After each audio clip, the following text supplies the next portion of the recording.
डर किस बात की? मुझे पता है आज की ये वीडियो में लाइव आने के बाद मेरा जो 60% लोग नेगेटिव बोलते थे, आज के बाद 80% लोग बोलेंगे, हो सके 90%। मैं बहुत डिसाइड करने के बाद जाके मैं लाइव आई हूँ।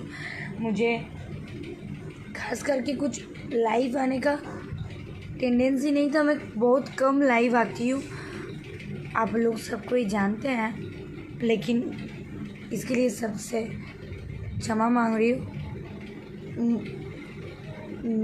कम समय में सब लोगों ने बोला, सब जगह से मैसेज आया कि कुछ भी है, आप लोग पर्सनली आप किसी को पर्सनली नहीं बोलना चाहते हो तो आपकी मन की बात आप अपने फ्रेंड के साथ आके शेयर कर सकते हो, जो बात करना है कर सकते हो। तो मन करता है ना कि इंडस्ट्री छोड़ दूँ,